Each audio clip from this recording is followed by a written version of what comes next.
Laura Higley-Sum. This video is meant to help you as you translate Virgil's Aeneid from Latin into English. This is not meant to be a substitute for a course. This is not meant to be a substitute for a teacher. This is not a substitute for your homework. You will need a text, a copy of the Aeneid. You can use your college text, your high school text. The text that I've selected is Clyde Farr's Aeneid, the purple cover book. It's books 1 through 6, and that will definitely get us through this video. We'll be lucky if we get done with lines 1 through 7. Let us begin with book 1, line 1, page 15 in Clyde Farr's version.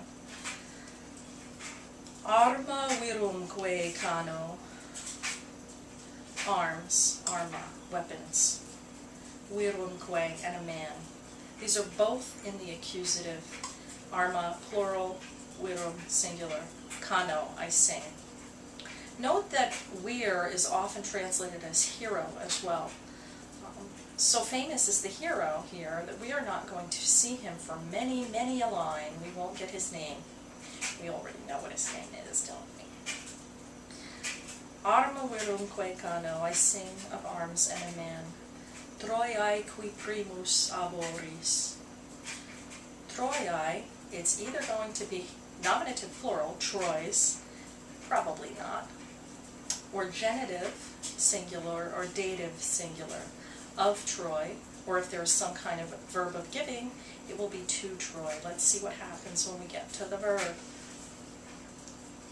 Qui, nominative singular masculine, has to refer back to virum because it's the only thing so far that could match. Primus, nominative singular masculine again. Who first? The vir is the first. Ab oris, from the shores. Of Troy. Ab oris Troiae. Arma virumque cano, Troiae qui primus ab oris. I sing arms and a man. Who first from the shores of Troy. Italiam, fato profugus. Lavinaque venit. To Italy. Note the fact that there is no preposition there. Virgil doesn't have to put one there, he's a poet. Fato, by fate, ablative. Profugus, driven, adjective, modifying qui and primus. Lavinaque venit litora.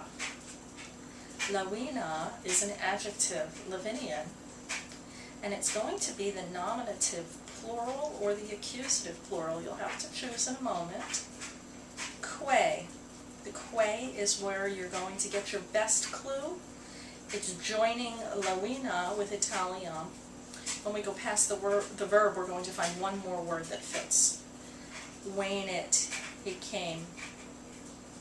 Litora, the shores. I see now. Arma virumque cano, I sing arms and a man.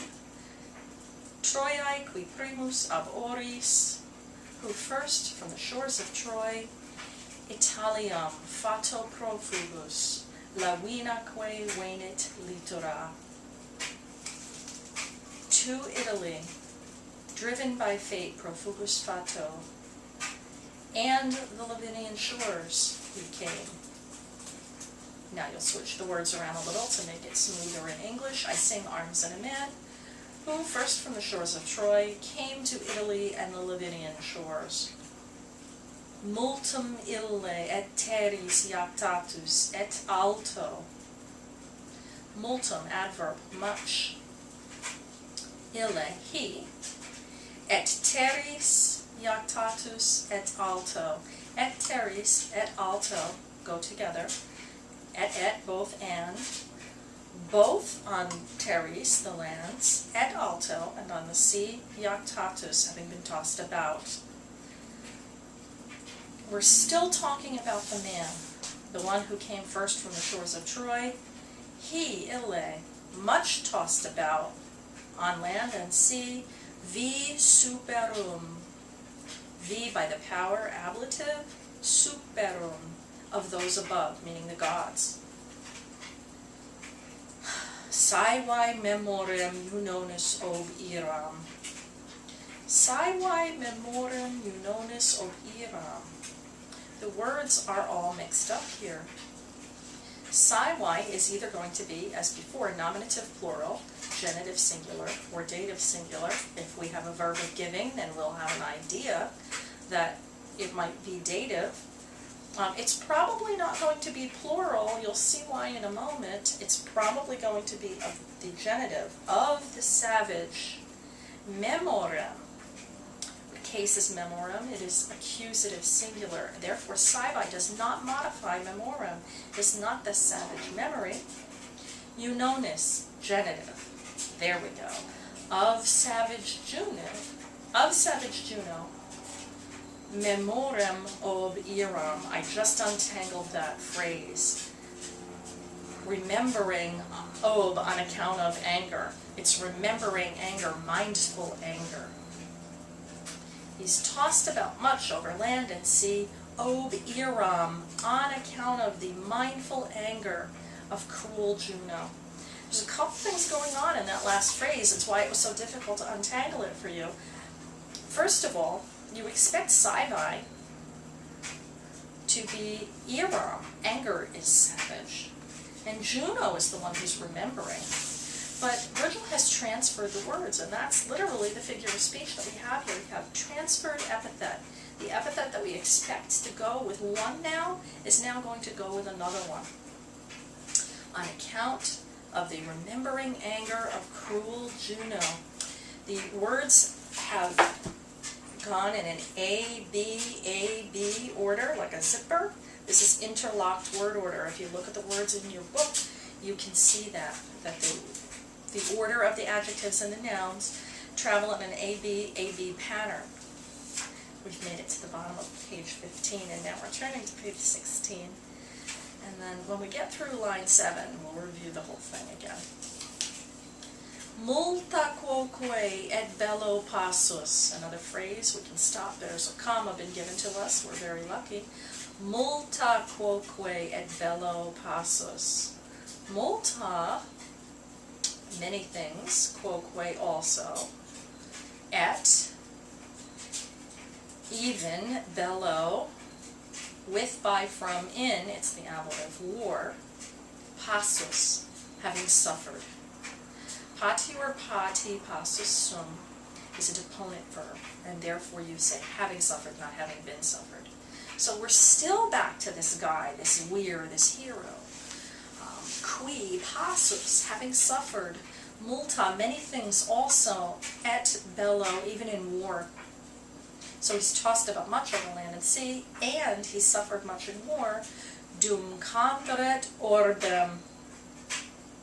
Dum, until, conderet, he could found. This is the subjunctive imperfect, conderet.